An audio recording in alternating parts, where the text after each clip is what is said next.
আজকে আমাদের রেসিপি হচ্ছে পটল ভর্তা। পটলটা ফ্রাই প্যানে বসাই দিছি, কারণ ফ্রাই প্যানে ভালো সিদ্ধ হয় এই জন্য।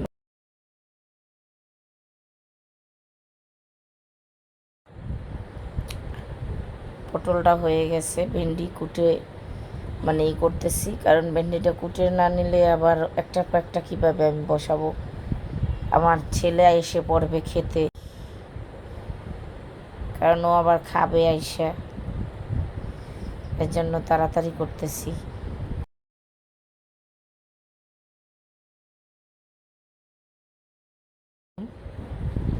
ভেন্ডিটা কোটা শেষ, প্রায় 2-3টা আছে।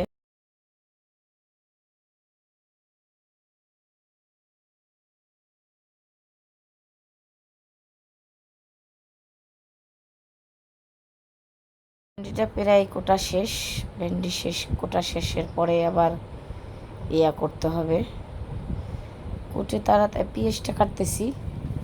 পেঁয়াজটা না কাটলে আবার ওখানে ভেন্ডিটা হয়ে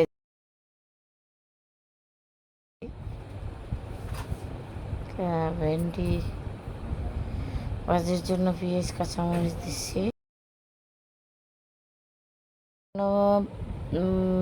পেঁয়াজটা কাটতেছি।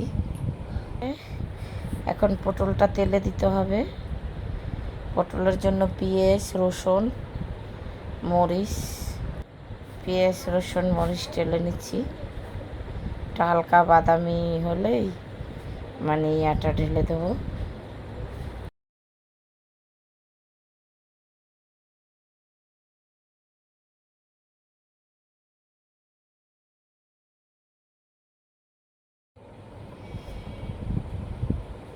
পেঁয়াজ, রসুন আর হলো কাঁচামরিচ, আজকে কাঁচামরিচ দিয়ে ভর্তা বানাবো, কারণ নাই। আর ভেন্ডির জন্য পেঁয়াজ কাটতেছি। পটলটা তেলে দিয়ে দিচ্ছি, তেলের পর দিয়ে দিলাম একটু ভাজা ভাজা বাদামি কালারের হলেই পরে হয়ে গেছে প্রায় বাদামি কালারটা একদম পোড়া পোড়া একটা কালার আসছে। এভাবে একটু পটল ভর্তা করলে পটল ভর্তাটা একটু টেস্ট লাগে। এভাবে ভর্তাটা করলে একটু টেস্ট লাগে, খেতেও ভাল লাগে, কারণ ভাজা ভাজা হলে। এখন বেগুনটা দিয়ে দিলাম, ঢাকনা দিয়ে ডেকে ফ্রাই প্যানে। বেগুনটা পোড়া পোড়া হলে মরিচ, বেগুন কাঁচা মরিচ পোড়া হলে বেগুনটাকে হাতে ডলে বাদামি কালার চলে আসছে, একটা পোড়া পোড়া ভাব, এবার পোড়া পোড়া ভাবটা চলে আসছে। আর একটু পোড়া পোড়া হবে। হয়ে গেছে আমাদের বেগুন ভর্তা। বেগুনটা নামাই ফেলাইতেছি। এরপর বেগুন ভর্তা করবো হাতে ডলে। পেঁয়াজ কাঁচামরিচ সিদ্ধ করে নিছি, সিদ্ধ বলতে তেলে টেলে নিছি। তেলে টেলে নিলে একটু মজা লাগে। আজকের ভাজিতে এখন ভেন্ডি ভাজি করব। ভেন্ডি ভাজির জন্য চুলায় তেল দিয়ে দিছি। ভেন্ডিটা ভাজি হলেই পরে ভর্তা।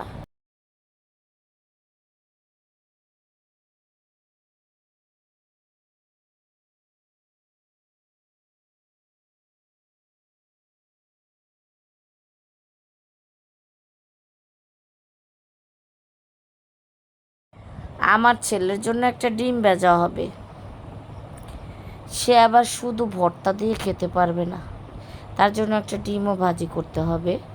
তাই একটা ডিম ভাজি করে নিলাম ছেলের জন্য। হয়ে গেছে ডিম ভাজি শেষ। এখন হবে ভর্তা বানানো। এখন ভেন্ডি ভাজি শেষ, এখন ভর্তা বানাবো। ভর্তার জন্য পাটা পুতা ধুয়ে ক্লিন করে নিছি। ঠিক আছে, একটা জিনিস মনে আছে,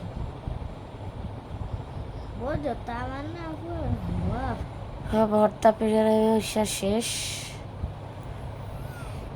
এখন ভর্তাটা উঠাইয়া তারপরে